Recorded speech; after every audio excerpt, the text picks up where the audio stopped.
live again. Hello, everyone. Welcome to another installment of Tales from the Forlorn Dopes. I am one of your hosts, Cybersmily. I am the other host, Wisdom000. Greetings, programs. It is good to see you all again, Yes. or hear you, hear each other. Yeah. So tonight we were supposed to have another guest on, except I'm afraid his schedules didn't work out. So we are at a loss for an interviewer. So we've decided to come up with a topic to discuss, and I think that's around nomads and what makes a good nomad campaign and how you would construct them, not only from from using neo tribes, etc., but just because I know Wisdom here is very proficient in I creating love me some nomads. nomads. But before we get started, I know we had Seth on last time, which I didn't get a chance to say that I have received the Cyberpunk 2077 Gangs of Night City board game, the Kickstarter that was done. I think it's been almost 2 years, maybe 3 years since it started. Yeah, you were waiting on that one. Yes, It looks gorgeous. it is gorgeous. The board is pretty big. It's all of it's high quality. That does have an option to play solo, so you can play by yourself if you like playing with yourself. When it comes to Cyberpunk, I'm a big fan of playing with myself while playing Cyberpunk. Um, but it's great. I did like the full package, so not only did I get the base game, but I got all the fun extensions that they have, and all the miniatures are 32 millimeter, so you can use those within. Ooh, why is it not? Something's going on. All right, never mind. I saw a bar that was dead, and on OBS, I thought one of my audios cut it out, but I think we're good. I Oh, hope that's not everyone's can hearing us. I think Yeah. that's what happens Coming in clear. when you look down and look back up and catches your eye. Anyways, Panic sets in. yeah, panic sets in, especially for the amateurs we are. So yeah, the gameplay, doing it solo, was challenging. It definitely has a element of luck. There's no real dice rolls involved.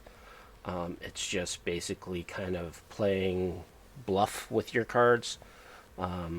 So there is the objective is basically to get to a street cred of 20, I think, or finish out a story successfully. So each game can be different because it'll be different stories, and you have to hit those marks to progress the story. And either whoever gets the most street cred or gets to 20 street cred or finishes the story first wins the game.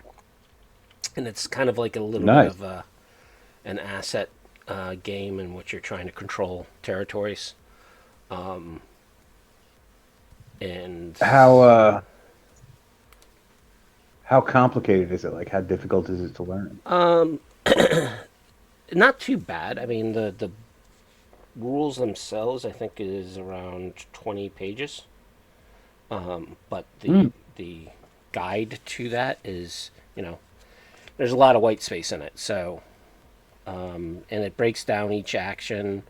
You can do this, this, this. So it's pretty clear and cut. The game also includes a bunch of cheat cards, so you could hand those cards out to all the players, and they can follow along with what actions they can do and what each action kind of does, at least in the summary way. If you want more details, you pull out the official game book for it. The add-ons don't come with books; they actually come with those cheat cards. They're kind of like a plug and play type of thing. Like if you're using this is a new module, and here's the special rules associated with this particular set. So the different sets are, Christ, there's a fixer one, so you include fixers as resources that you can use. There is one called motor pool, which includes cars, so cars allow you to move across the board a lot quicker with your Nice. characters. There's also the I forget what the title is, but it's pretty much the Nomad expansion. So you can play Aldecado or Wraiths if you choose. And it actually has a board extension for the Badlands. And there was one other add-on.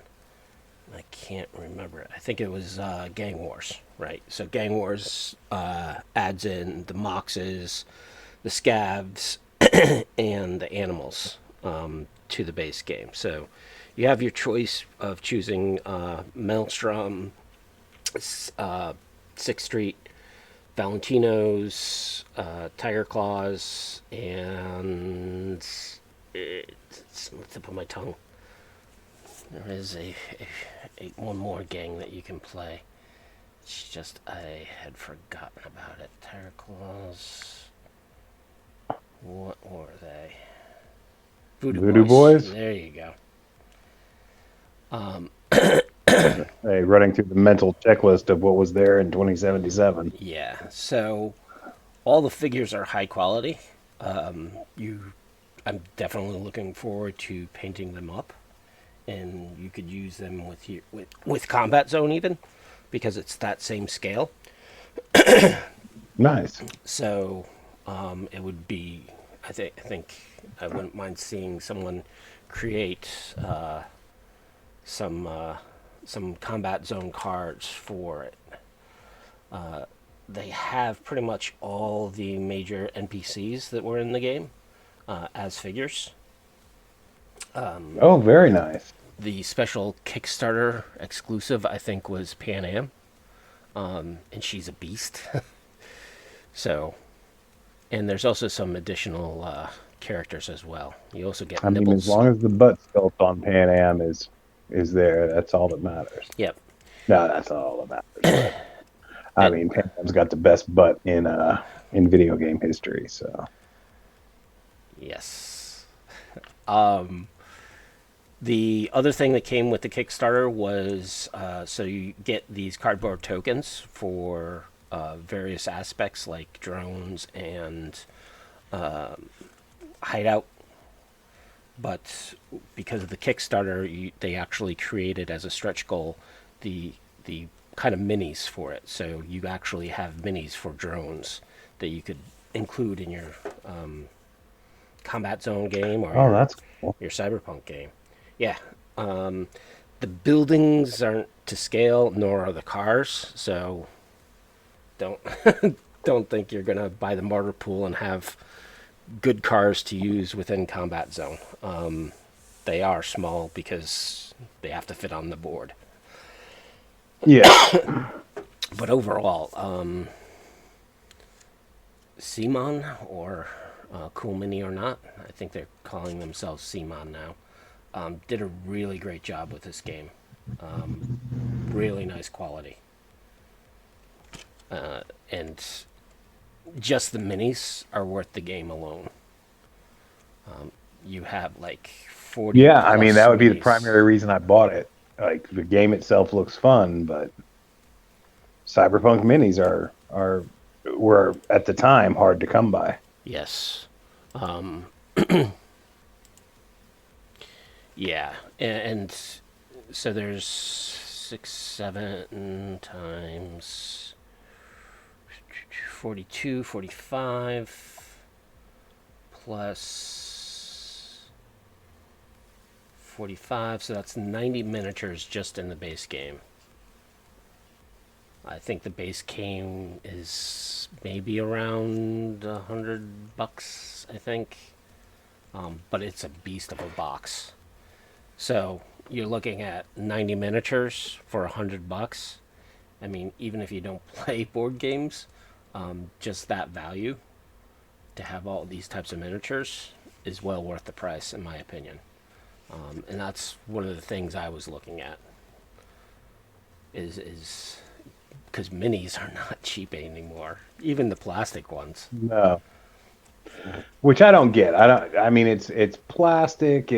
I don't get how it's so expensive. But Yeah, well, uh, it's the tooling of, I mean, the main manufacturing is there's a high cost up front, and I think a lot of companies want to get sure, that. I get that. I just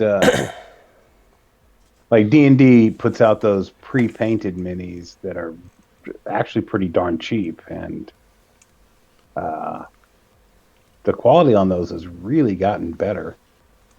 Oh yeah, I remember the first couple of I guess seasons of it. Uh, they were just really basic and yeah, like the ones from uh, Artha or Grenadier. oh Lord, do you remember the Cyberpunk minis Yeah, from Grenadier? Jesus, they faces of monsters. their head is almost a third of their body. Yeah, Grenadier was awful about that. But yeah, the quality. But even then,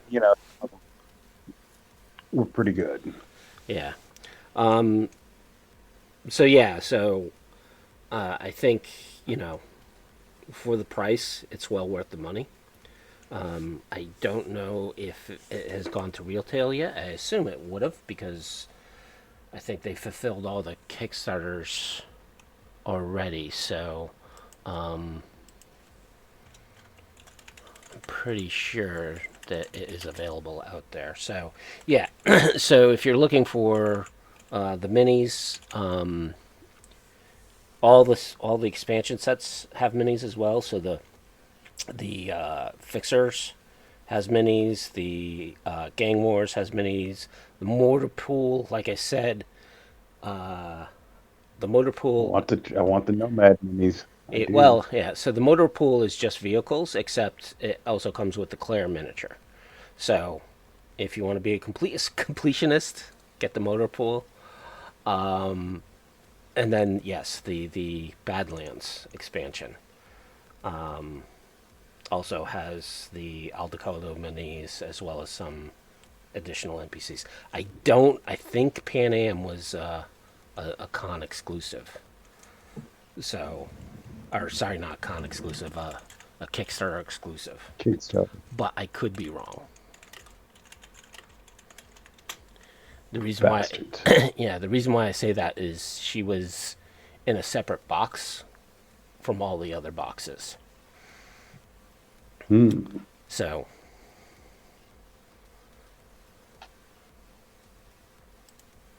yeah. So let me take a quick look to see if they have a price. Yeah, $106. So, So that's $106 not too bad. for I mean, yeah, I've seen less go for more. right. And like I said, you're getting 90 miniatures, 32 millimeter, nice quality that you could use on your tabletops. Like I said, they're scaled to combat zone, so you could use it in your role playing game for your tabletop as well as if you're doing combat zone. Yeah, they are there.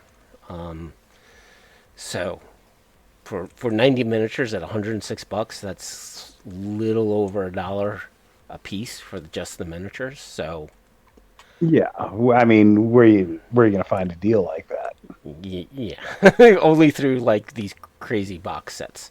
Oh, the other expansion is Families and Outcasts. Is the Yeah, Nomad one. So yeah, I saw pictures of that. It looked really good.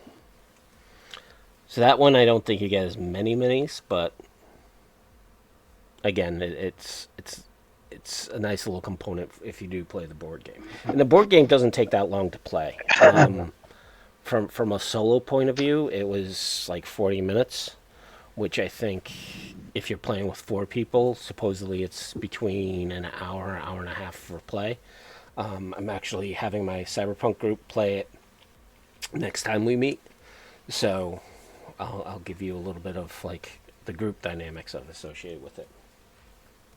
I mean, about an hour, hour and a half is about the is It's about optimal board game time, Yep. I think. Unlike Risk, or what was the other I one that don't play Risk. yeah It just takes way too long. yeah or Access and I don't play Allies. Monopoly because I like my friends. Well, I heard diplomacy is actually the worst game if you want to lose friends. I'm sure it is, but yeah, no, I don't. I don't know. When it comes to board games, I like them simple, or at least on the simple side. Um, There are complicated mechanics because you have three different roles. You have a techie, a netrunner, and a solo. So solo's for capturing territory. Netrunner is to basically hack the net and get additional resources, and then techie helps with the drones and accumulating that stuff. And each role has different other capabilities, depending upon the resource that's in the territory. So, that makes sense. so there is that complexity. I've played other board games that I are mean, a that's lot more basically complicated than what this. the video game boils everything down to, anyway. Yeah. And then there's the added mechanics of hiring mercenaries to your army, as it were. And that's where Oh, the individuals come in, like Pan Am or Rogue, or that's where the other 45 miniatures come in. Yeah, they even have a miniature for Brendan. So if you want a nice I can finally have them in my apartment. a nice beverage, a A cooling nice beverage, beverage. A corny joke. yeah, I mean, why wouldn't you want that dude? Friendly voice. Brendan's the guy. yeah. So there are a few miniatures that are mercenaries that weren't in the game, but all the major ones are. So Any of the stuff from Phantom Liberty? no, I again this was like Yeah, 2 years ago. two I years very ago. seriously doubted it, but I thought I'd ask anyway. I wouldn't be It's surprised a songbird. if CSOM CMON is looking at doing an expansion for Phantom Liberty. Yeah, like a songbird mini would be badass. But yeah, or Reed or Alex and all those other things. So Yeah. I think those will be great. But yes, definitely pick it up. Don't do what I did, which was basically spend quite a few $100s getting everything. Um,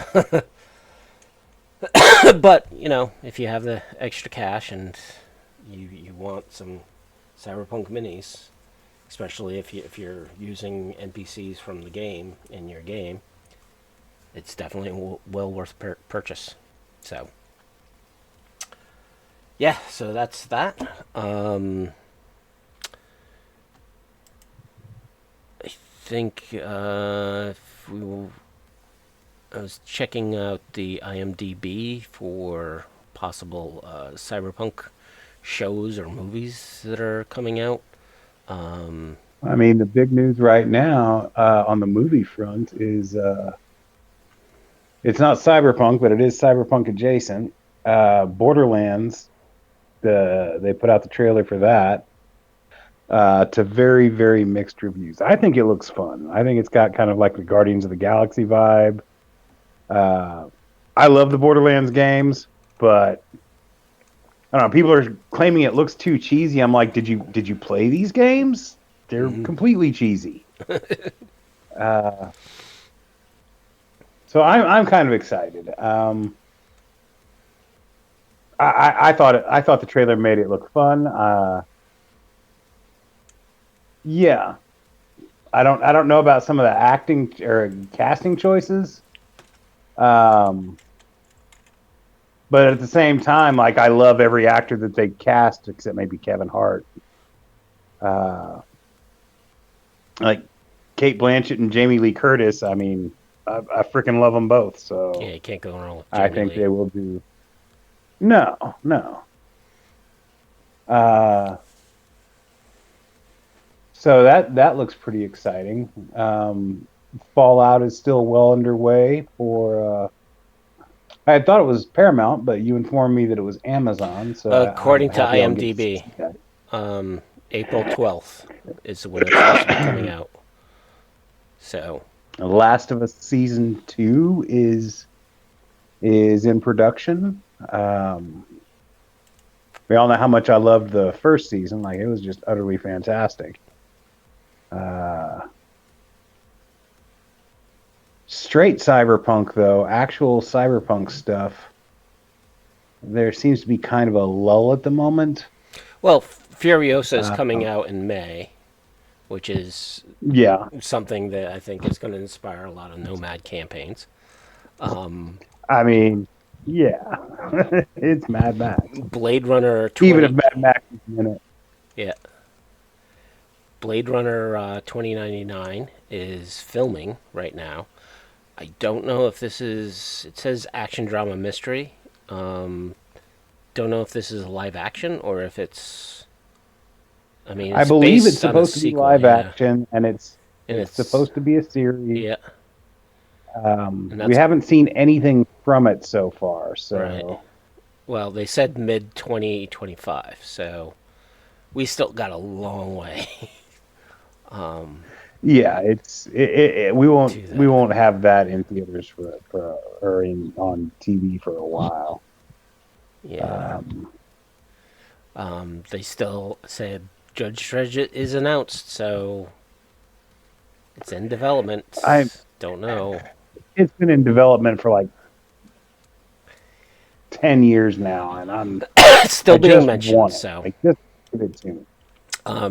Another kind of cyberpunk is Splinter Cell series that's coming to Netflix. That is currently being filmed or Oh, filming.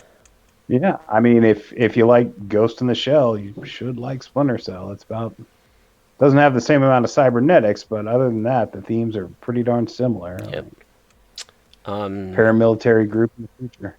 Sin City was announced, so it's kind of cyberpunk adjacent. I mean, it definitely has the noir Yeah, kind of feel to it, and it's a little bit over the top, I don't. but I mean, I don't know what they're gonna do with it. The movie's covered most of the major story arcs from the comic, and as like he hasn't Frank Miller hasn't done anything new with the comic in I want to say 15 years. So I'm not sure what the point of a series is. I guess maybe spend a little bit more time on those arcs. yep. Mash them together Tarantino style. I'm not really sure, but yeah, I have no idea why there's going to be a series. The Um, movies were good enough; they stood on their own. yeah. I don't know if Pod People came out, but I know I saw a trailer for it, which is it's kind of cyberpunk in that it's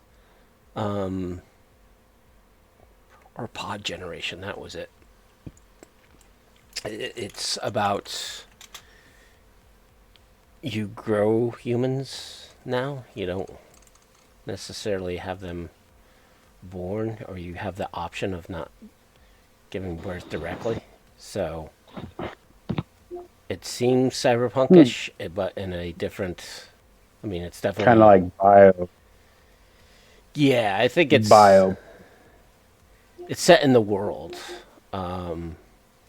but it might give you some inspiration, right? That the this new technology is out there, and the ultra rich are using it, and you have to go and extract the baby because corporation is using it for extortion of one of their scientists. But you can think of various ways of integrating it.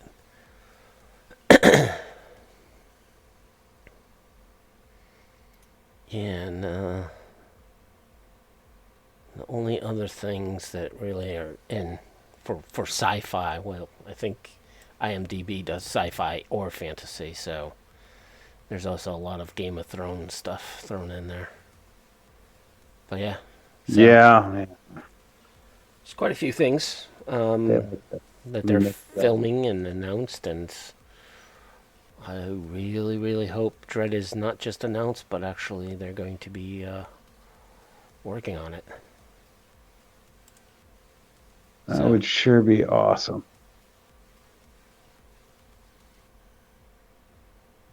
Um,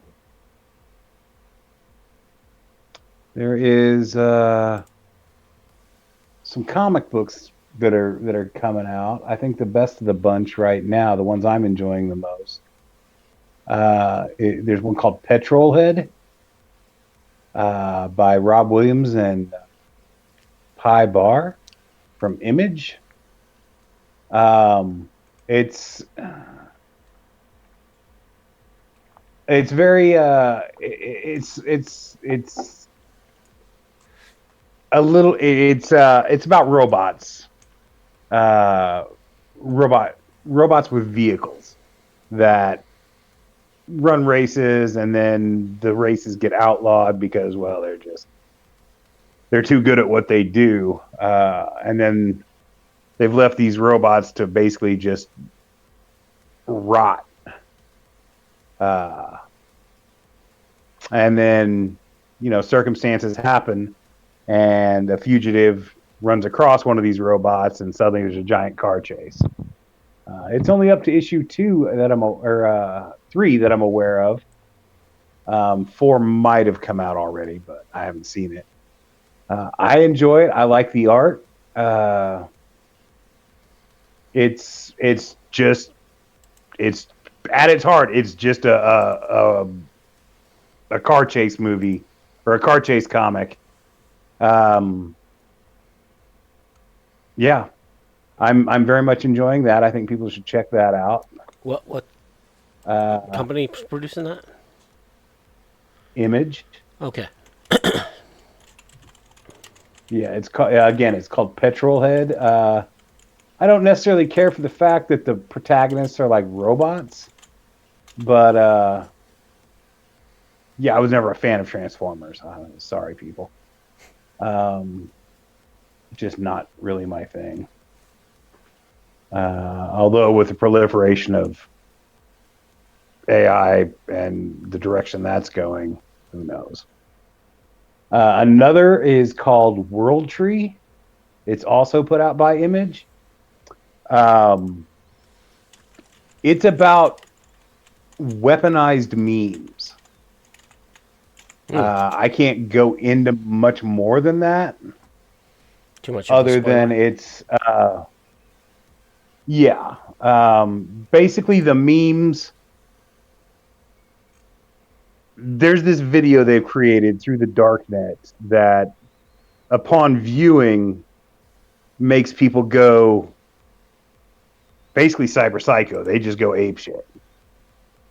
Uh, and it's about the cops that are investigating this, teaming up with the people who originally uh, created/discovered it, looking for the rogues who got infected early on and are now trying to spread this across the world. It's a very good mystery conspiracy, like investigative drama. I Yeah, World Tree 33, or just World Tree. Um, Yeah, I'm very much enjoying it. it's not spelt like World Tree. So instead of the O, it's a zero, and Right. instead of the E's, it's threes. Yeah, Yeah, that for it's up to issue 6, and it'll grab your attention. It's definitely not for younger readers. It's pretty violent. Um, well, but I recommend it highly. Uh, yeah, I'm looking it at. is by Tinian and Blanco. Blanco. I'm looking at the covers, and And every single cover is a murder scene. yeah, it's violent. Um, and lastly, it's more cyberpunk. It's in the noir vein. It's not really cyberpunk as much as it is like a crime story, but uh, Newburn from Image Comics. They're putting out the best stuff right now as far as the indie front. By Chip Zdarsky and Jacob Phillips. It's about a former cop who has basically become an investigator for organized crime. He is treated as neutral ground, and basically, in order to prevent, all-out war between these organized crime groups, they have gotten together and said, "Look, you're our guy. If there's conflict, you need to get to the bottom of it before we do something rash and like go off the rails." If you like a good crime drama in the veins of like 100 Bullets or Sin City or any of that, if you like watching The Godfather or Scarface or The Sopranos,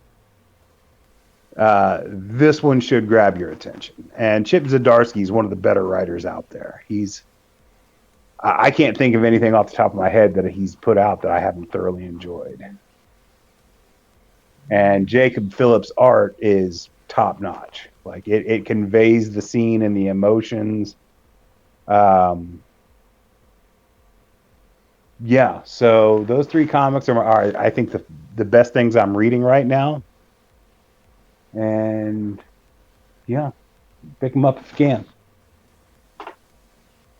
No, definitely. Just looking at the World Tree. It's so good, dude. It's so very good. It has me interested. I thought it was going to be kind of goofy at first, but it turned out to be much better than I was expecting. Yeah, looking at the covers, it looks like one character looks like Yolandi from Die Antwoord. Yeah. I think they used her as visual inspiration. Yeah. But I think that's as far as any connection between the two Right. go. Just a stupid hairstyle, really.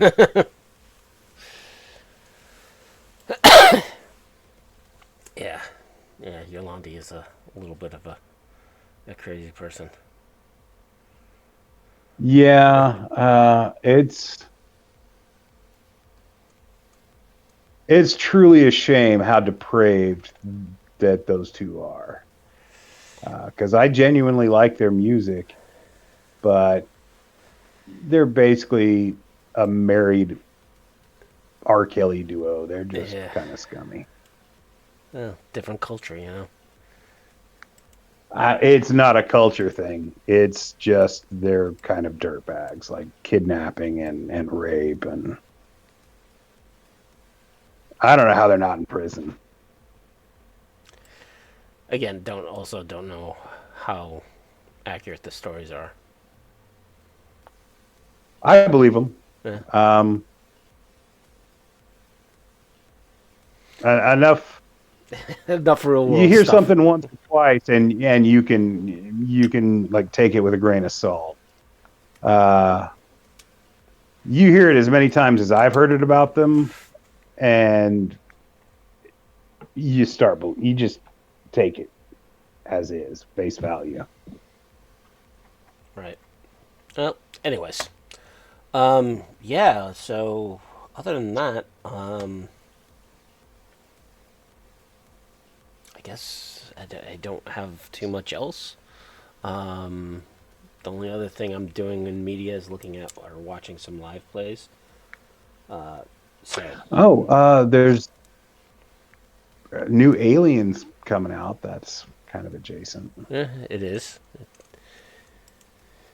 Both a TV series and another fucking Ridley Scott shitting all over his own legacy type thing. Well, we'll see. Maybe he won't. Maybe he will. I mean, he's done it for. He made two sequels and they both sucked. 2049. But You consider that sucked? no, I'm talking about to Aliens. Oh, He didn't have anything to do with 149. I But thought he did. I mean, maybe like as an executive producer, but he didn't Right. direct. That was Denis Villeneuve. Uh, Dune 2 is coming out soon. That Right. looks fantastic. Well, Which I don't think is necessarily cyberpunk adjacent, oh, but it's definitely Cybernation Uncensored adjacent. So, yes, true. Yeah. So there's a few things to look forward to. Um, Definitely. Um, yeah. So shall we get into nomads and how we interpret nomads and how to make a good game for nomads? Or by all means, where do we even start? where do we even start? Well, I think the best way to start is to have clear inspirations in your head as to what you want your nomads uh, to look like, the feel you want to give them. And the most obvious choice for that is movies. Mad Max and its many clones being like the primary inspiration for nomads in the game. Um, as far as the clones go, some of the really good lower budget knockoffs. I really liked Wheels of Fire.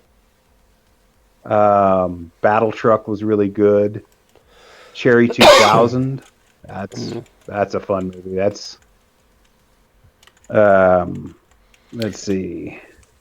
But so you think um, a nomad game is really kind of that post-apocalyptic hellish landscape? I I mean, So I think that's where they draw their major visual representation from. Not necessarily in theme, but like you're everything's dirty. The vehicles are all like cobbled together and like held together by spit and duct tape.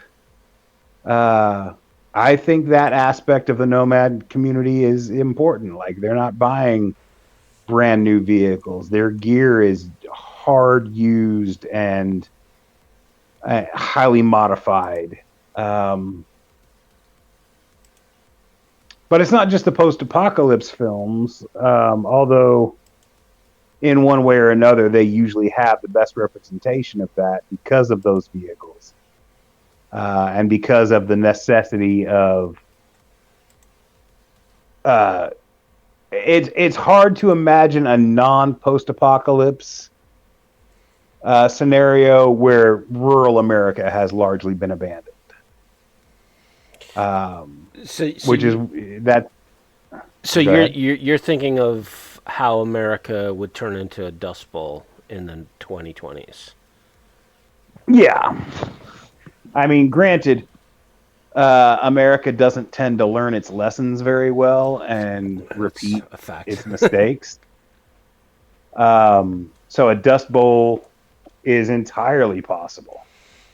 Um, we don't plant trees like we did after the first dust bowl. Um, like you still see when you're driving down the long lines of trees to act as a break uh, and to keep the topsoil in place. But it's very easy to imagine that we just throw all that out in rampant consumerism and corporate farming and all that. Uh, some of the other, like not everybody's nomad games are going to be the Mad Max type. You've Mhm. also, I mean, nomads encompass so much.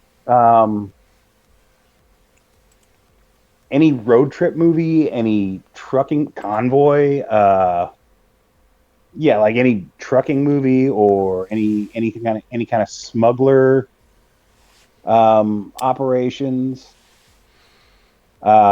A lot of movies set in the Great Depression make fantastic inspiration for your Nomad games. I mean, the Grapes of Wrath, Jesus, that's Nomads in a nutshell.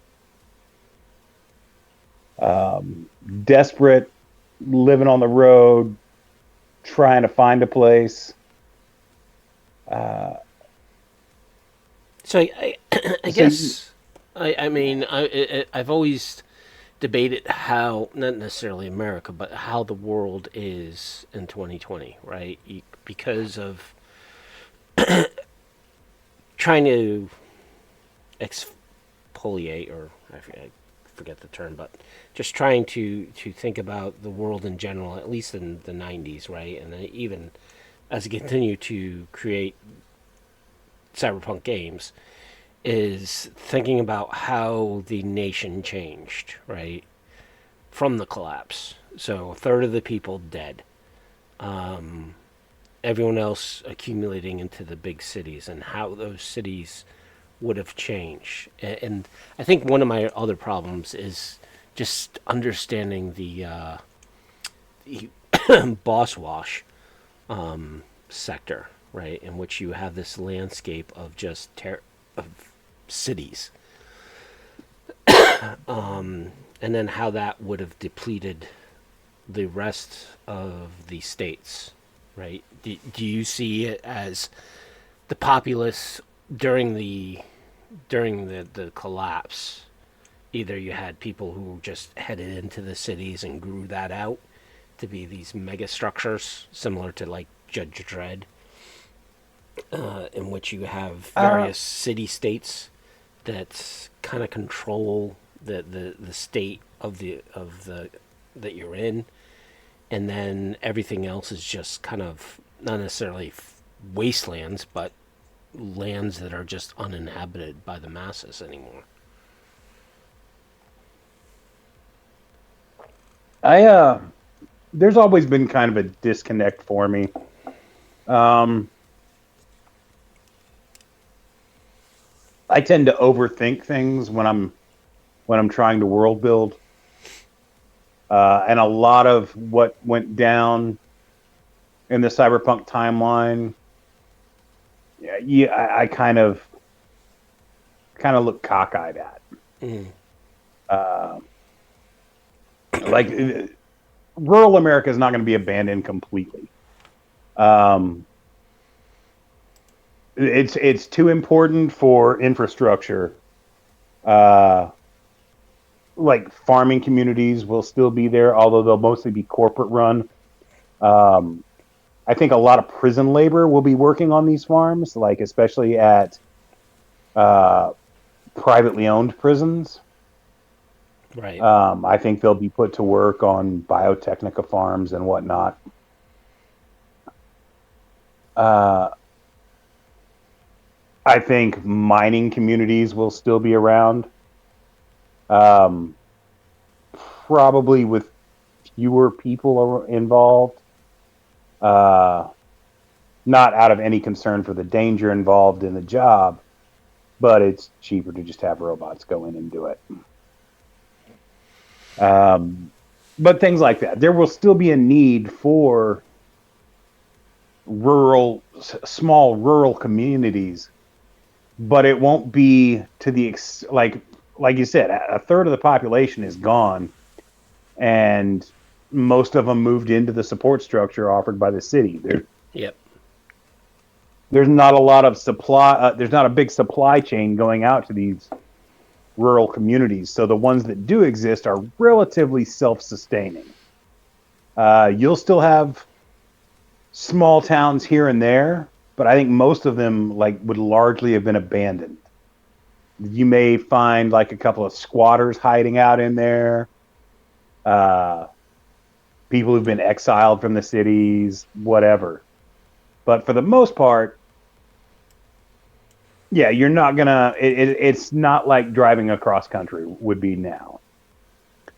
Outside of the major highways and the shipping lanes, you're not gonna see like the roads are not gonna be maintained. Um, and outlaws out there are gonna be rampant. Like the Yeah. RAF and Shiv are. If you're not on the main shipping lanes, which are protected, and maintained for uh, corporate use, then you're in the wasteland. You are living dangerously, baby. Um, and I still see a lot of migrant farm workers because I mean the populations of these cities is huge, Right. and they're gonna like that corn isn't gonna grow itself. Uh, the soy, like all these things, need to be maintained and at least supervised by people. Uh, and robots aren't going to have necessarily the dexterity. I guess I don't know. It's hard to imagine.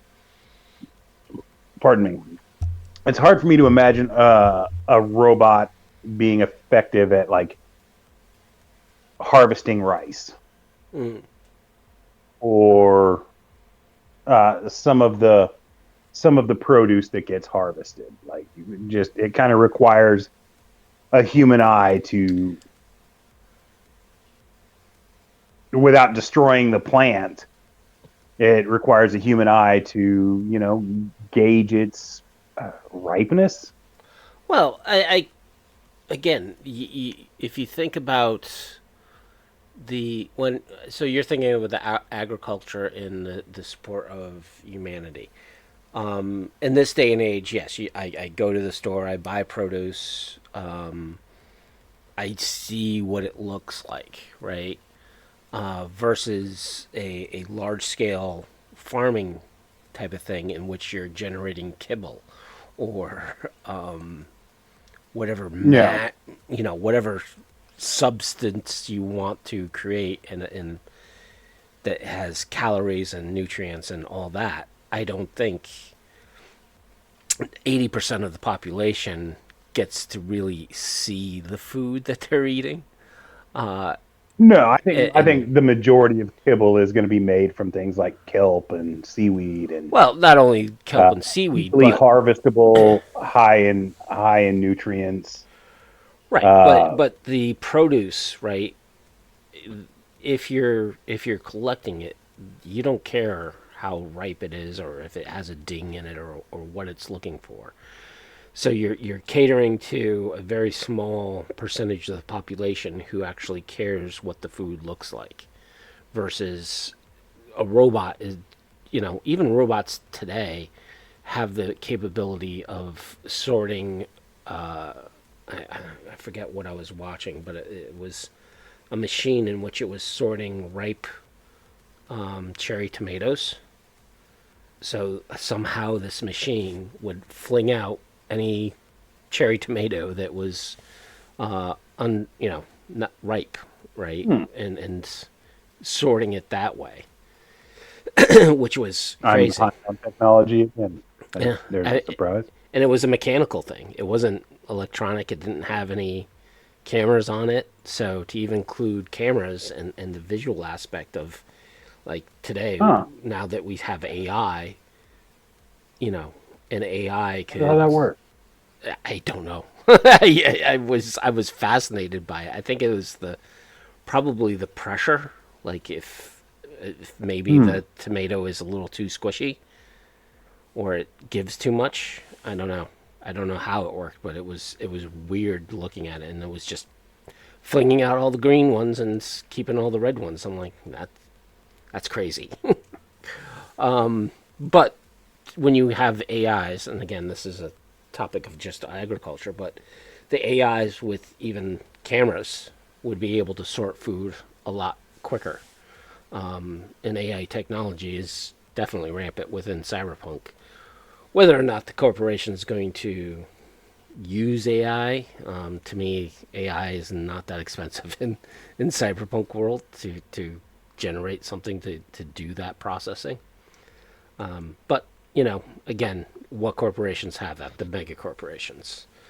But Sure, I sure. I think one other thing that in the cyberpunk world is there are still smaller corporations out there. There's the statewide corporation, there's the nation corporation, and then of course there's the multination, which are the megacorps. But getting back to nomads in general, so what family or nation do you think? So I think it's the Jodes who are the main agricultural nomad guys. Yeah, the Jodes are the main agricultural arm of the nomad community. The migrant And workers. if you're running a campaign based on that, check out things like the Milagro Beanfield War, or I don't know. I'm actually at a loss beyond that for movies about migrant agricultural workers. You would think there'd be more, but there was a Charles Bronson movie that was pretty good back in the. I want to say it was like Mr. Terrific or no, Mr. something. Um, it had some aspects of that going on.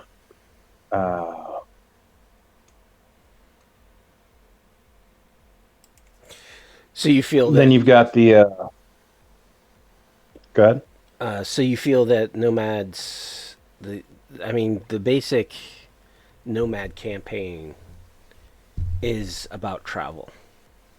Do you see that as kind of a I mean, pretty it can be like it's definitely an aspect. I mean, by their very nature, nomads are travelers. They don't really adhere to any place permanently for the most part. Now, there are going to be exceptions, outliers with the nomad community who just decide to settle down. They have a farm or something, or maybe they'll take up residence at one of the nomad markets and just stay there permanently. But I think at the heart of the nomad community, it's very much about not standing still for too long. Um, and there are so many aspects of that you can get into that really you just need to find what you want your game to look like, what themes you want your game to revolve around. I mean, I've said it before, like the guys who follow like bands like the Grateful Dead or Fish, those guys are nomads. They go from show to show, living on the road, uh, sleeping in tents at these convention or at these concerts, um, and just wherever they can in between. Like that is a legitimate nomad lifestyle. Van life has become a thing where it's more of an individual group of people just moving from place to place, always on the road. Like these are legitimate nomads. As long as you're not laying down roots, living uh, life on the road, that's legitimate nomad activity. But I think the thing if I could really like boil down what I'm not looking for in a nomad campaign, as far as players and whatnot. Mhm.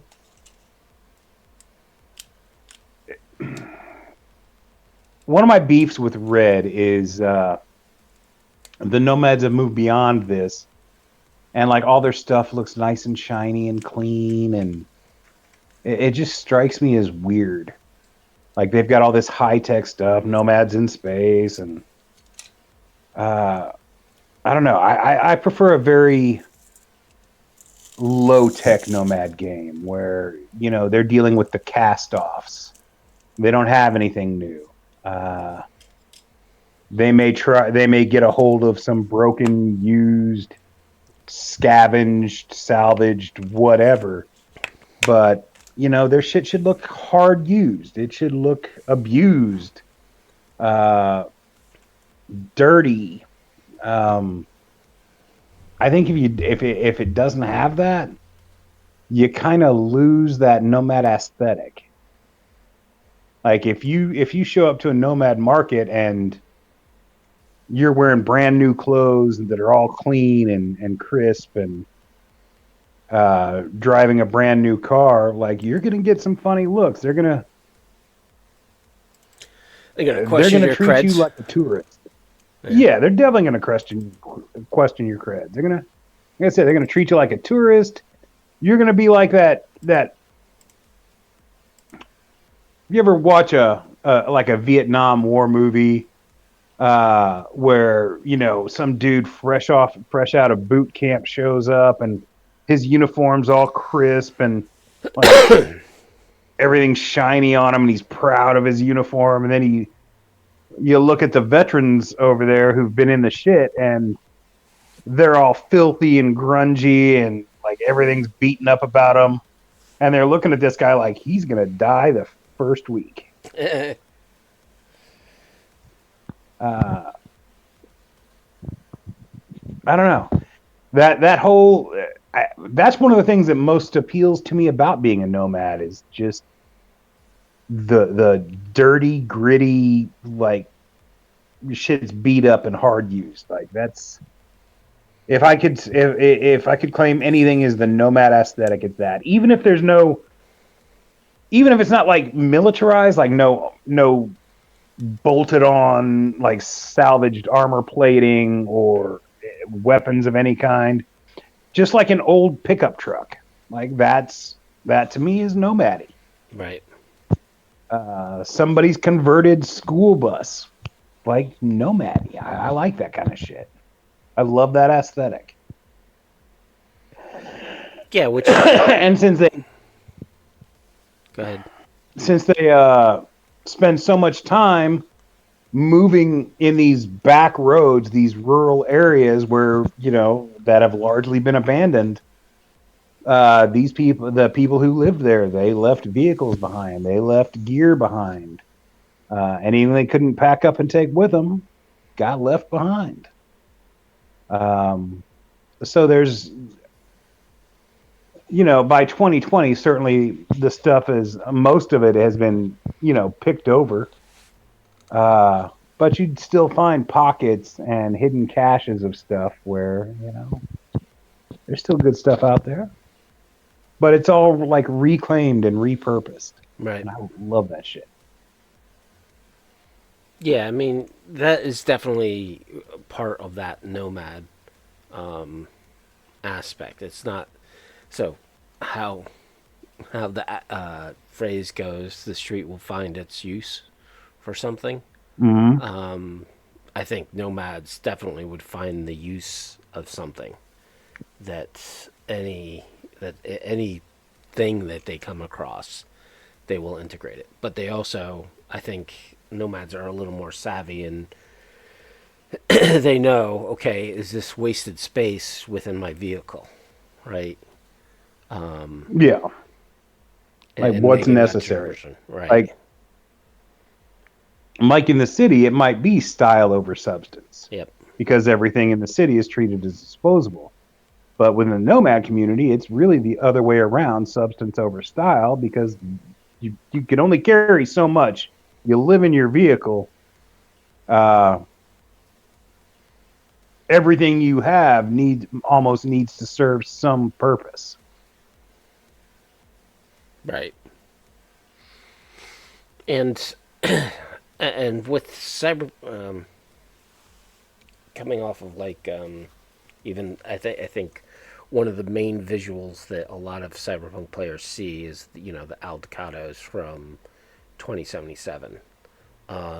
Yeah. And I don't see the Aldecados being necessarily the nation, but being a small family or pact that is part of that nation, which I don't think the computer game really conveyed. I mean, it's a video game. It's Right. limited in what they can do and make it compelling. If there were 1,000 people in the Aldecaldo camp, it'd be overwhelming. It wouldn't feel nomad because there's just really not enough space for that, and for it to feel like, hey, these people are kind of oppressed. So the Aldecaldo encampment in the video game is like, it's small. It's a small family unit.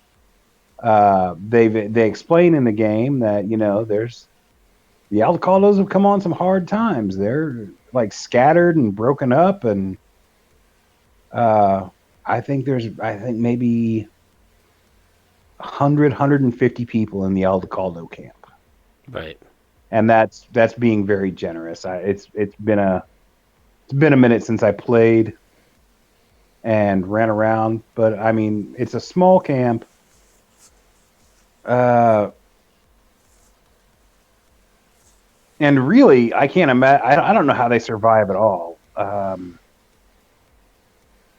They don't. Their security is non-existent. Yeah, so just an FYI on everybody, we actually, on my Discord server, we had a discussion about nomads and how they would secure their camp. And from my point of view, when a nomad group or family, right? And again, the structure of nomads is very hierarchical, right? You have families and clans and nations and Nations. various levels, which I don't think always a lot of people go into, and understand the complexity of a nomad society that you could possibly be there. But so we were talking about like how would a nomad pack defend itself, and how would they set up, and we had an interesting conversation about that.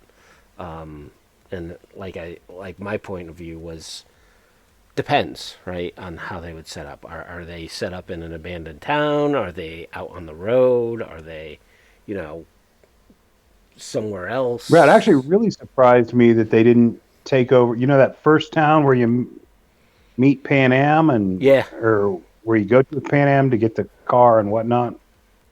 Like that would seem to be a pretty good outpost for the Aldecaldos. exactly. Nobody else is there using it. There's not a single living soul there. Uh, like they could have taken that over and had a highly defensible position. Right. Their first location, they're just kind of in the middle of nowhere with no structure to their camp at all. The second location is a little bit better. They're backed up against a cliff. Yep. Uh, Although the cliff's not very high, really, that would have just anybody who got on top of the cliff would have had free game on everybody in there. Well, But they kind of circled the wagons, as it were, yeah. with the exception of the tent with a stolen, super high tech fucking tank that they steal. But again, it's a video game thing. Like the people who did the video game did a fantastic job at world building. They created phenomenally good NPCs. They created a story that sucks you in and keeps you there. But as far as like tactics go, I don't think they really had much of an understanding of that, or at least an interest uh, in applying those tactics to the video game as far as the NPCs go. I don't know. Right. You don't see a lot of people hanging out on top of the taller trucks or in any of the towers like as lookouts. You don't see any like Aldecaldo patrols. And I'm not saying that they're not like there in the sense of like you just don't see them. Like that would be possible, but you definitely don't see them no Right. matter what you do. But I would And also it's just kind of weird. But go ahead. I would have seen them because they're kind of working for Biotechnica, right? Mm-hmm. So what are they doing for Biotechnica? Um, are they maintaining the farms as a nomad group would, right? Because depending upon your nation determines kind of your what you do. right? So Aldecados seem to be more of a smuggler transport type of Yeah, crew. So I don't see like Aldecados setting up camp. Like they are constantly on the move, in my opinion. I Versus mean, like the even the Jodes. books mention like during the reconstruction of Mexico City after the giant earthquake there in the 2020 timeline, they talk about how weird it was that the Aldecaldos got the construction Yeah, right. contract over um oh The damn it, Jodes. my brain is Not the Jodes. Who's the other one? not the Jodes. It wasn't uh, Meta. Snake? Folk, the Oh, Folk right. Yep. Nation, Folk Nation. Yep. who are typically your salvage crews. Like you would think that would have fallen to them, and they make a big deal out of that in Home of the Brave Hmm. or Neo Tribes, one or the other. But typically, yeah, the Aldecaldos are shippers and smugglers, and um, they are independent, transport. Yeah. That is where their strong suit lies. So I'm not sure what they're actually doing for Biotechnica, um, except there doesn't seem to be a very large nomad presence in Night City at the time of 2077. So maybe they are acting as a nomad like liaison kind of. I don't Yeah. know. I don't know what it never says what they're actually doing. Hell, maybe times have just hit them so hard that they have become migrant workers. Yeah. I'm not really sure. Well, Uh, I would figure that they would set Possibly up camp a maintaining lot equipment. closer to the farms, right? And I would Yeah, see Eddie Nomad Camp being closer to whatever resource they or whatever job they're being hired for, because they are migrant workers, right? They come in, they're tasked with either building a new part of or a new ward to a city, or creating whatever factories need to be done, or farming, or etc. I think the only the only three that probably would be different would be Meta, Thelos, and the Bloods. yeah. And the Bloods are an I interesting mean, type of nation. the Bloods are very interesting. Those are your deadheads. Like those Yeah. are your carnies and traveling circus guys and all that. But it doesn't like you don't actually see any Biotechnica farms in 2077. So it's utterly baffling to me what the hell they're supposed to be doing there. Well, the flats are No. where the Biotechnica farms are. They're you don't they're all tented, right? They're all I, you know, I, I, I, enclosed. I guess so. It just doesn't seem. It seems like a really small area for a Biotechnica operation of that. Like I don't know what the nomads are. Like you said, I don't know what the nomads are doing there, Well, just remember, or at kibboleth's least the people. Aldecaldos. But I get that they didn't want to. They make brief mentions of some of the other families through like data shards and Yep. conversations, but you don't see any representation of any other nomad nation at all. Right. And it's video game. You're not there. There's only so much they can stuff into that game. Right. I mean, like even the Bakers, right? They oh, you're part of the Baker family. Okay, what nation are you part of, right? Which would be, I think, part of your nomad campaign, because I don't think all of the nations get along with each other. As there is that element, like the Aldecados, like you mentioned, how the Aldecados got the contract for Mexico City, and they were at odds with the folk, and there's bad blood between those nations now. I mean, there might be bad blood, but it's more like a small rivalry. The only group that generally comes to like blows is going to be the Raff and shit. Mm. because by very nature, one nomad attacking another, that's serious business. That gets, even on a small scale, that gets the attention of everybody in the region. Like, what the fuck are you doing? We got enough problems without you assholes beefing with each other. So you don't Uh, see them seeing other nations kind of having a problem with the meta? Because to me, meta I seems do, but borderline corporation, high tech, looking down at the other nations because, I oh, you guys still live in squalor while we are a for little bit Data Fortress above. 2020, I've written so much about nomads that in my head it's gotten to the point where it kind of blurs the line between what I've created and what's official. All right. So take everything I say with a grain of salt. But in my campaign, that is the meta have become a very specific, that they serve a very specific purpose. I mean, yes, they are their own corporation, and the other nomads kind of look at them funny about that. Like, they are the one nomad nation where their shit is new because they're creating it. Uh, they're serving, but their main primary function is that they serve as the corporate liaisons, like the corporate nomad liaisons. Like, corporations need some shit done. They want nomads to do it.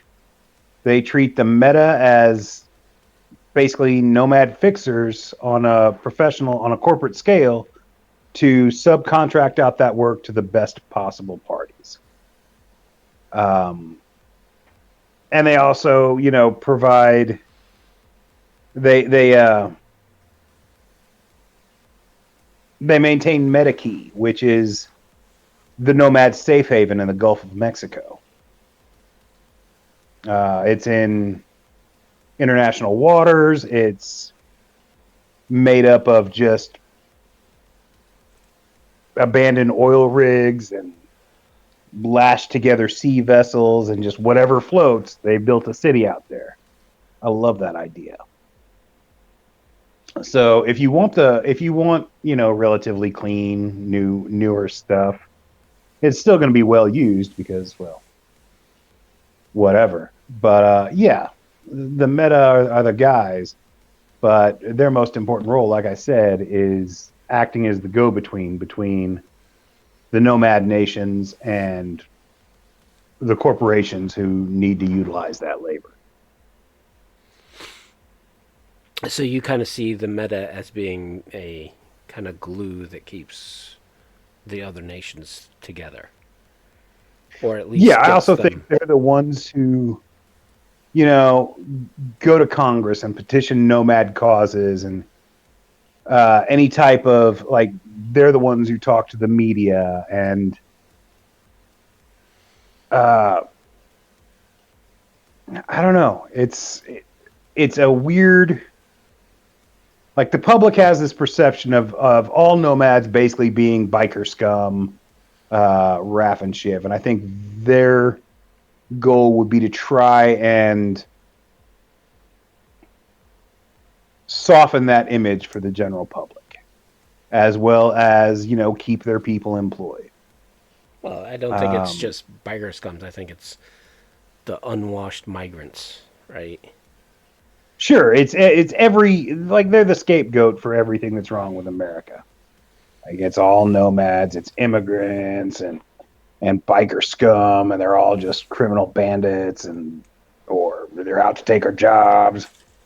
Uh, yeah, it's all of that. And because Meta has such a military background, I think that's also set them up for a more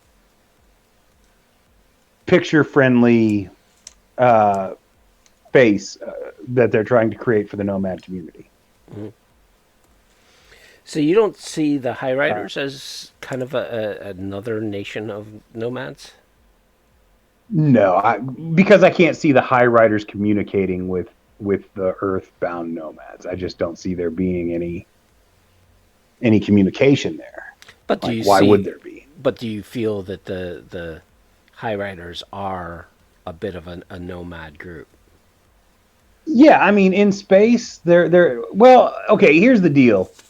It depends on how far into the future you want to get. Like most high riders, they're not going to be really nomadic because there's not a lot of places to go in space. True. There aren't a lot of in the 2020 timeline until you start getting to like 2027 and beyond. There just aren't enough. There's really no private, like civilian owned anything in space. Hmm. Everything is corporate or military, and like habitation wise, there's not going to be enough of that in Earth orbit to support a real nomad community. Like the high riders, for those of you who aren't familiar, high riders are basically the labor force of space. Like and most of them come from Africa, where they just load them up on a shuttle, shoot them up there with little to no training. They get their training on the job in an incredibly dangerous environment, um, getting paid much less than they're worth, but far more than they were on the ground in Africa. Uh, they're the maintenance crew and the janitorial staff and basically everybody who keeps the shit running behind the scenes. Um, Yeah, they're the workforce. I mean, I'm actually running a campaign yeah, for the High Riders, right? And I actually took the nations of the nomads and created various nations within space around the High Riders, kind of modeled the High Riders sure. off of nomads. And to your point, yes, they don't migrate. Well, I shouldn't say that. I mean, Some by of the them time migrate. that I would say by about 2030, when by 2027 or by 2027, we are en route to Mars as the first step in like colonizing Mars. And there's going to be traffic back and forth, which means there are going to be various supply points and mining facilities. By that time, there will be a high rider society. They will look very much like nomads. They're going to be the belters from The Expanse. They're going to be the factory workers from the movie Outpost or Outland with Sean Connery. It's going to look very much like that. They are going to like, and the closest Earth analogy is going to be nomads. Right. Um, so that's there, but I think in the 2020 timeline, I don't think you can really compare them to nomads because there's just not enough of them moving anywhere. They're all going to be based in corporate owned habitats. Right. There will be some movement between them, as one project ends and another begins. But I don't know. And space is so, by necessity, everything in space is going to have to be so high tech. Uh, You don't see I don't know. That's an nomads being interesting point. part of being high tech, right? I mean, I view no Not that early in the game. right. I view Um, nomads as kind of the discard of society, right? They are the poorest of the poor. They are also the backbone of the workforce. You do have yeah, cities in which you have, X amount of the population is zeros, but you also have the nomads who aren't stuck in a city and hey, I'm going to travel where there's work. And I could see that being in the higher riders as well. Like you said, yeah, this I can particular definitely see project that. is over. We need to move on and start working on this facility or some expansion to the facility. So Plus, I mean, the core of any nomad is going to be personal freedom. yeah, Um, it's what sets them apart. Like nomads, they're better educated than the general public because they I hate to use the word homeschooling because they're homeless, but yeah, they tend to eat better because so many of the workforce are migrant agricultural workers in the nomad community, and they trade freely. So, fruits and vegetables are a thing nomads would be used to. Even beef, or at least meat, fresh meat. Yep. So, what do you think some of the themes for a scenario for nomads should center around? Uh, I mean, by being part of the go-to, and certainly the one I've run the most, is being part of an Aldecaldo like transport slash smuggling group, because it gives you the most freedom and leeway with where you're going with your nomad game. You're on the road, the scenery changes, the climate changes. It just provides the best overall, what's the word, potential for where you want to take your game any given session. I've also run games where they were folk, and part of salvage operations. I'm sure you've heard me talk. I'm sure I've talked about the Sears Tower adventure I ran, where it was part of the reclamation of Chicago after plague hit. Um,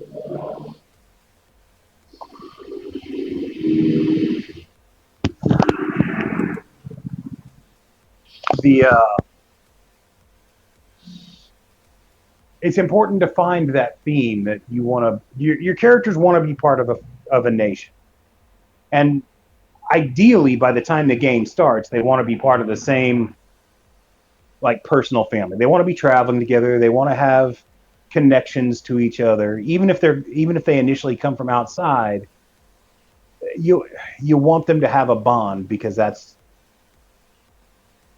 the machine the nomad family operates with, is that family bond. You can't really, lone wolves inside of a nomad group don't really belong, although they can work. You can make them a scout or an outrider, uh, which is perfect for, like I said, the Aldecaldo transport smuggling games. But it's not going to work so much for the Jodes or the Folk or any of the other nations, really. Maybe the Meta. Mm-hmm. So you figure out what nation your group wants to be a part of, and then you go from there. Like that's number one before the game starts. Figure out how you want to theme your game. Um, After that, adventures tend to write themselves.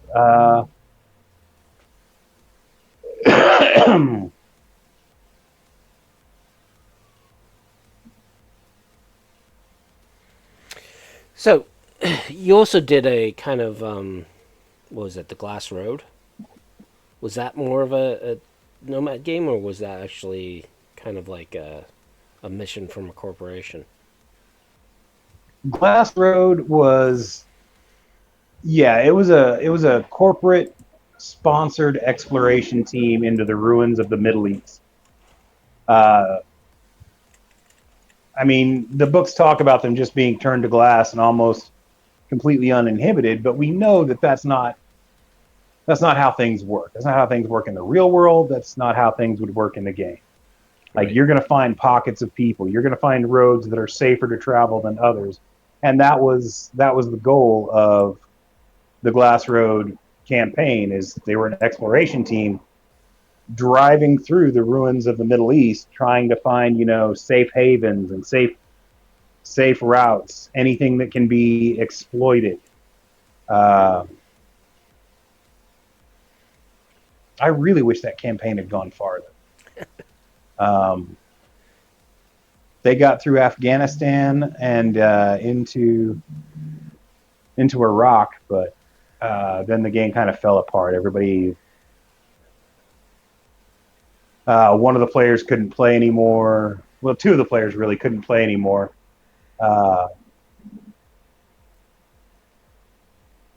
Due to scheduling conflicts and super busy lifestyles, and one of them uh, was well, really two of them were from different countries, and so the timeline or the time zone differences were just it was a major obstacle to overcome, and eventually the game just kind of fell apart. Right. Yeah, been in one of your games, and it's hard to schedule. Um, Yeah, scheduling is the killer.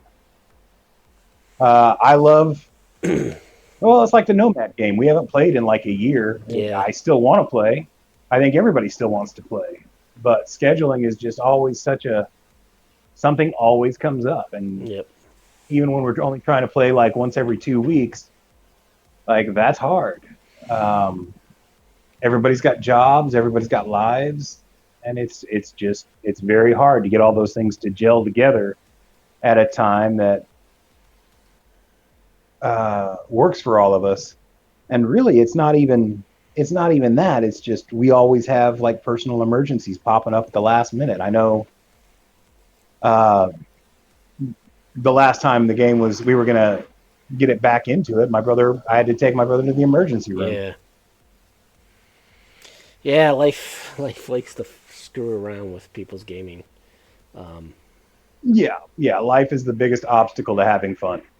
but yeah, I mean, the your current Nomad game definitely grabs a lot of that aspect of what you're talking about, right? The low tech.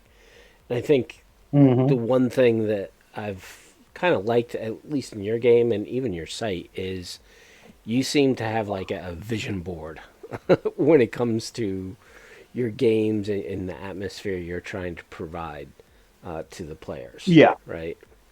Which I think yeah, I think that's very important.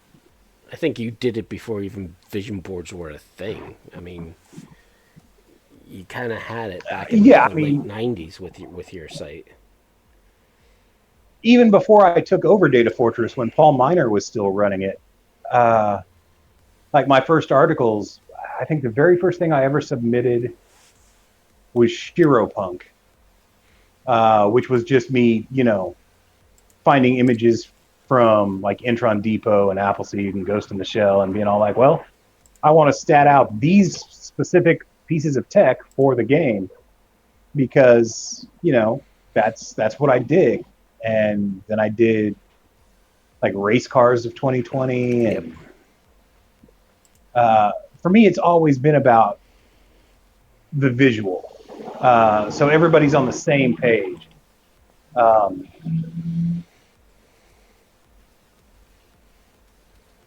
it always bugged me that so much of uh, so much of the tech described in the 2020 books is didn't have any kind of illustration to it. Yeah. It was just kind of left open. And in D&D or whatever, I think that's fine because every individual piece is going to be pretty much unique. But in a game where it's corporations making all this stuff, it helps when everybody's on the same page, especially when it comes to something that more than one person is going to interact with at a time. Um,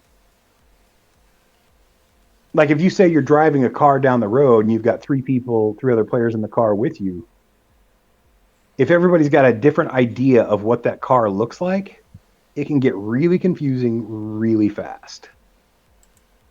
But if you can show them an image of what that car is and how the windows are situated, how big the trunk is, blah blah blah, it solves a lot of those problems. Everybody's on the same page. Yep. And even in the Nomad community where pretty much every item is unique and handmade, and like two guys might have an old Camaro, but they're going to look vastly different. uh, Images help those, and now there's enough images out there. I mean, shit, Look at my site. There's Yeah. so many vehicles that I put on there.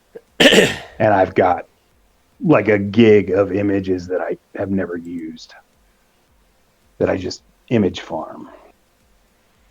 Yep.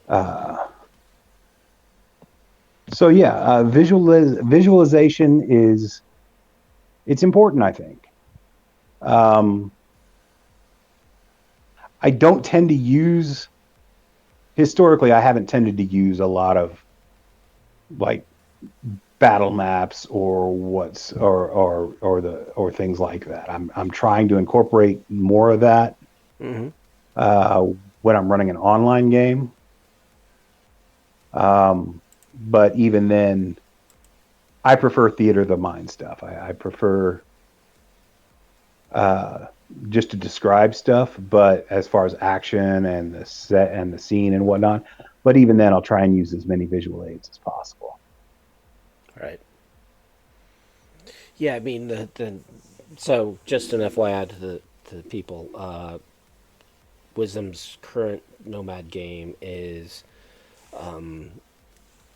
there's a I'm gonna get this wrong, and I know we haven't been playing in a while, but there's basically a kind of a Pony Express that travels across the country with a set map, and it's kind of a trading slash travel slash transport type of organization, and it's a small Yeah, organization. it's like a nomad run bus service that just goes back and forth between the nomad markets in a Right. big circle.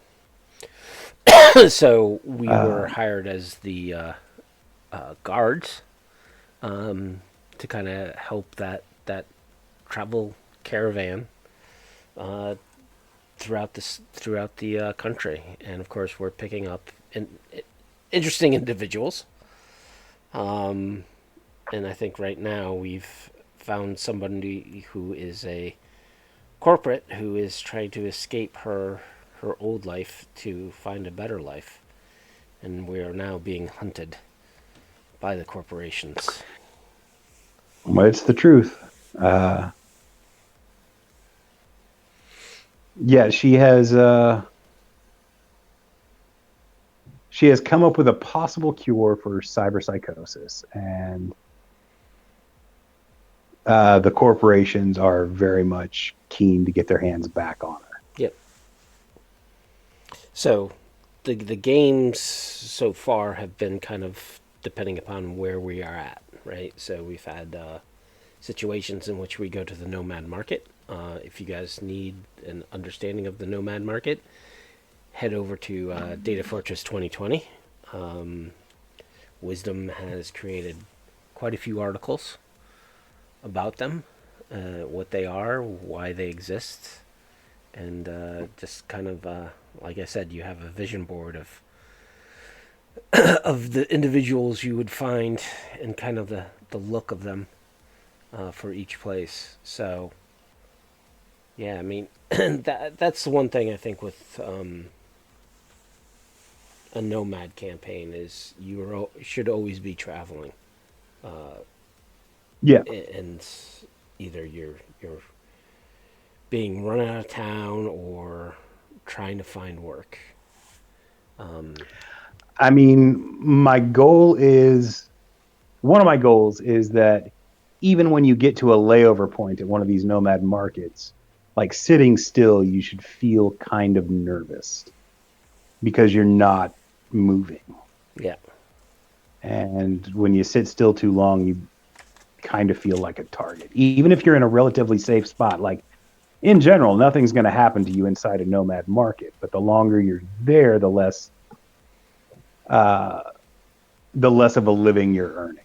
yeah, and I think you also don't want to make all nomads your friends, right? Even Right. you're even going to have quarrels with other tribes, even within the same nation.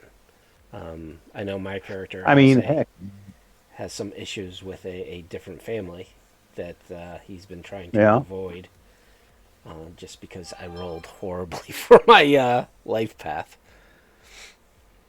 That's the beauty of life path. But yeah, even within the same family, you're gonna have problems like personalities clash, and uh, there are varying degrees of how on board people are with whatever the overall goals that are happening.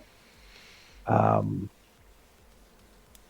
I mean, just to point out, like, a couple of times now, you guys have had passengers that have basically tried to sell you guys out. Yep. Uh, So, do you feel that nomads would? Well, yeah, they did sell us out. I'm trying to think. Like, is would the nomads? Yes, they have their infighting, but if an outside group decides to screw with them, they would join forces. in Yeah, in general, uh, even if there's quarrels going on, in 9 times out of 10, uh, it's nomads against everybody else. And if like somebody comes in, the those quarrels will take a backseat to defending other nomads as a whole. Nomads in general they're the guys who will stop and help if they think it's safe to do so. They're the guys who will get on radios and say, "Hey, there's a police stop." They're not going to actively put other nomads in danger, even if they're quarreling. 9 times out of 10, like you'll get some bad apples, but uh, most actual nomads are not out to screw over other people. Right. Um, and that's a big difference from living in the city and like a city-based game where everybody's looking out for themselves. The nomads are very family oriented, uh, and there's degrees of that as you get higher up in tiers. Like family comes first, then tribe, then nation, um, and then just the nomad community as a whole. Right. Because they're so reliant on each other. Um, like the Aldecaldos couldn't exist without the Jodes Yep. providing, the food or whatever that needs to be, transported or smuggled.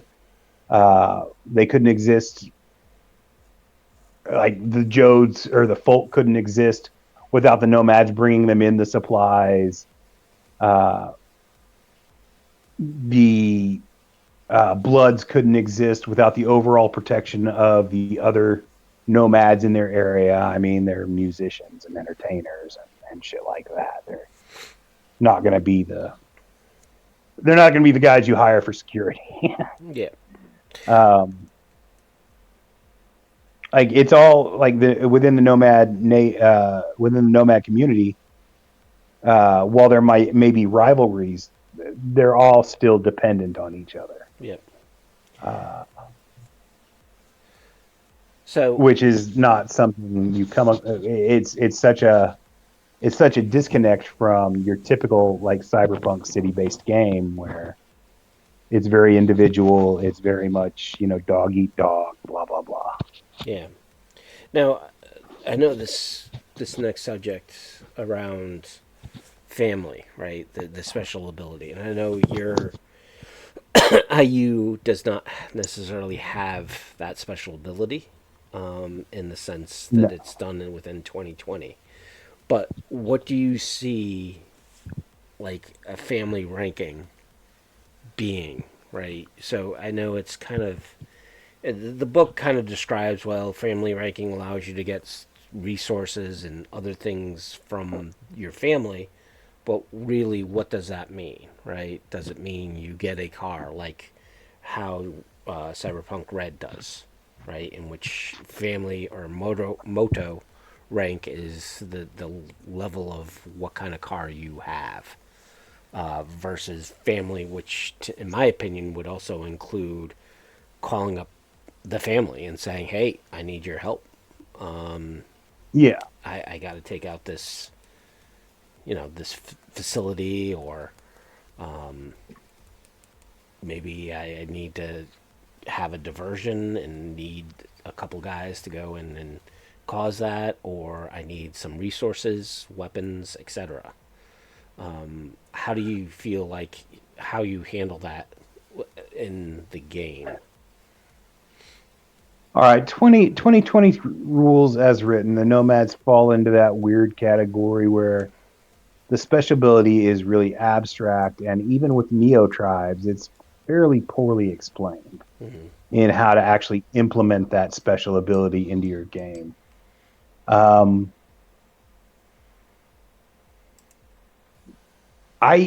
when I was running it rules as written, I very much treated the family special ability as uh,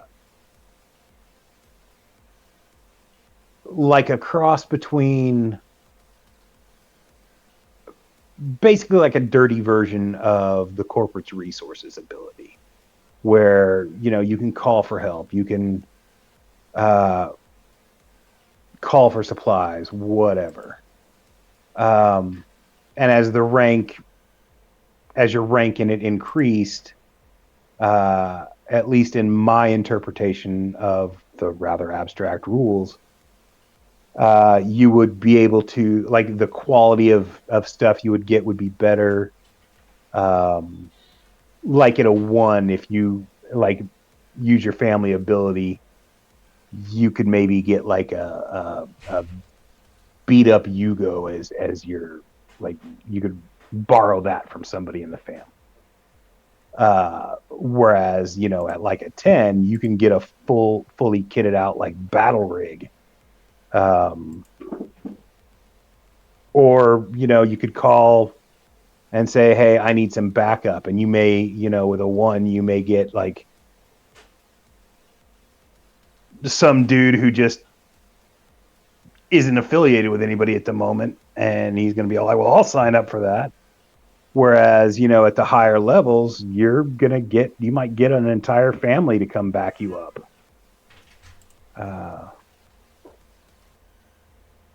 but that was the problem with 2020's roles, and I think that was what most people complained about the role system about is that it was all abstract and there were no actual, like, other than with fixers and solos, there were no real, like, rules for how to implement the roles Right.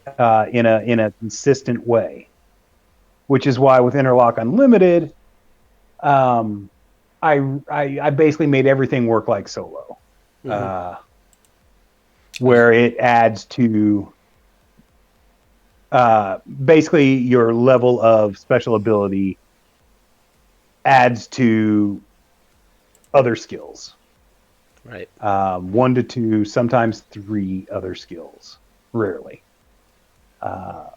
Like there is a nomad, um, like still, but it just it just adds to your networking and two different survival skills. So the networking still allows you to,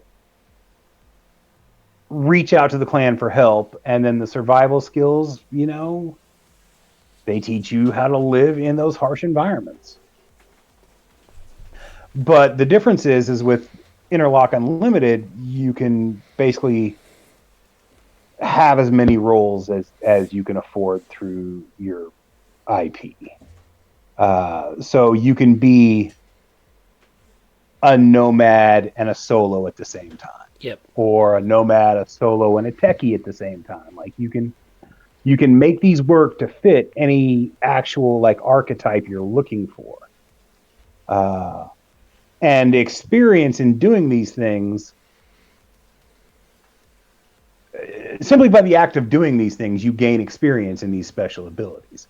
So if you may be a techie, but if you get in a lot of gunfights or fist fights or any fights really, you will start earning points towards combat sense. Yep. Um, If you are a nomad who is constantly like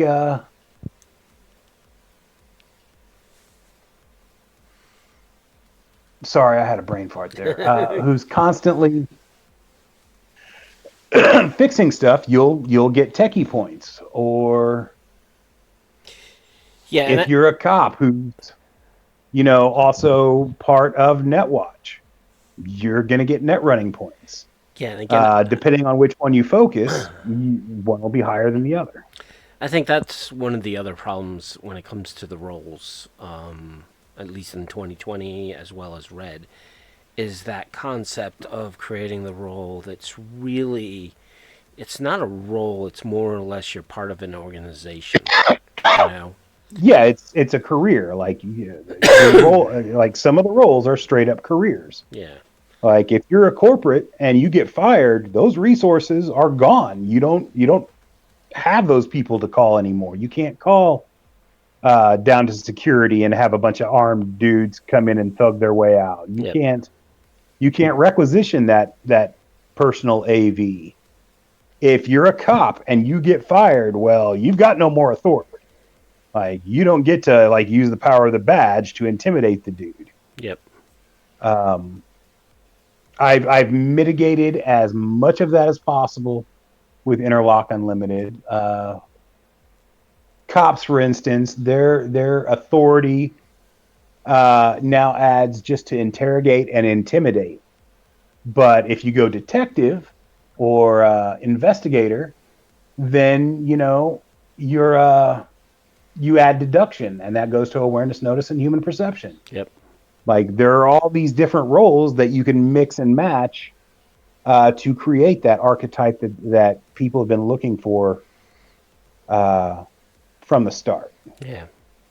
And I know that Because cops, go ahead. that an old interface, I forget what volume it was, but they tried to do what was basically called dual rolling, right? In which you would choose between a career versus a role, and splitting those concepts out. And I think Red even did that with one of their interfaces, at least with the DLC, in which they kind of took the roles and would do the dual class and what kind of person that person would be. And I think Red just also put a little more mechanics around how to get a new role or special ability versus the old system, which is didn't really have those type of rules, you know? No, and they kept creating like in various source books. They kept adding new roles that were basically just tweaked versions of the roles that already existed. But even then, they were very highly constrained, Yep.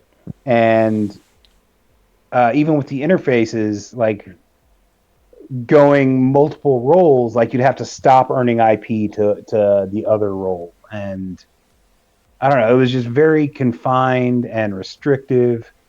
And it didn't make a lot of sense to me because, a homicide detective is still a cop. Yep. They don't stop being a cop. They don't stop gaining points in cop, although those standard points may they take on new roles within the department. A member of the SWAT team, he's going to be primarily a solo, but he's also still a cop.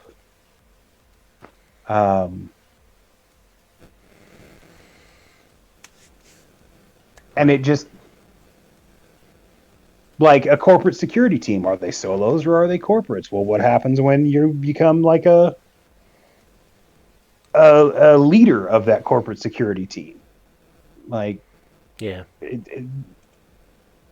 I think we're you should have freedom in creating your characters. yeah. That was the core of the Interlock Unlimited multiple role system and the restructuring of special abilities. Right. Well, I think we had a good talk around nomads. I hope everyone finds it useful. I know we kind of detracted a little bit, but I think overall it was a good talk on nomad campaigns, nomad cultures, and just trying to kind of figure out how to create campaigns. I have to get up early tomorrow because I'm actually going to a convention. I'll be running 2 Cyberpunk events this weekend over at TotalCon. So Awesome. if any of our listeners actually go to that con, I will be around and giving out stickers. So hopefully I'll also recruit some new membership for our wonderful talks. Because I got a T-shirt made up of Forlorn dope. So hopefully people will take Woohoo! notice. So I guess we can end it here. Yeah. Yeah, I mean, I could go on talking about nomad campaigns for hours. Yeah. But yeah, for the sake of our time slot, we should probably wrap it up here. All right. So thank you everyone for listening in. I hope you found this useful. You can check me out at cybersmily.net. I have a site with a bunch of tools for Cyberpunk 2020 as well as Red. Also, I have a Discord server as well as hang out on a plethora of other Discord servers, so you probably have seen my comments. I always love to chat about Cyberpunk. I also hang out at Reddit and occasionally add my 2 cents to some of the threads that are over there as well. I am Derek Bernier, aka Wisdom000. I run Datafortress2020.com, the largest, most definitive Cyberpunk 2020 resource you can find. Like Will, I am also on Reddit and Discord. I'm more active on Reddit and just tend to kind of lurk around Discord. You can find me on Facebook, where I am an admin for both the Cyberpunk 2020 group and the Datafortress 2020 group. I'm not on Twitter or any of the other social media platforms. It's just if you need inspiration for your Nomad campaign, 2020 or Datafortress 2020 has a lot of material that you can pull from. Thank you, Will. As always, if you have any comments, suggestions, complaints, criticisms, please reach out to us. We love hearing from you. We have a channel on Cyber Uncensored Discord. Yeah, so that is one way of getting in contact with us. Yeah, we'd like to thank Rob Mulligan and Cybernation Uncensored for hosting us, both here on Twitch and on YouTube, as well as the other venues he's reposting to. Also, Rob is doing something crazy with Cyberpunk. Yeah, he's making a live action type of little short, which looks amazing from the stills. Rob's shorts do tend to look amazing, and I'm very excited to see how his edgerunners short turns out. Like he said, the stills we've seen look fantastic. Yeah. We'd like to thank you all for joining us for this discussion. And we look forward to seeing you 2 weeks from now. The next second? month weird too? Nope. It is going to be the 6th. Yeah. Okay. So 3 weeks, I guess. 2 weeks. Again, It's 2 weeks. Oh yeah. No, you're right. It is 2 weeks. See you everybody in 2 weeks. I hope you come back to join us. And thank you for being here and listening to us. All right. Till next time, everyone.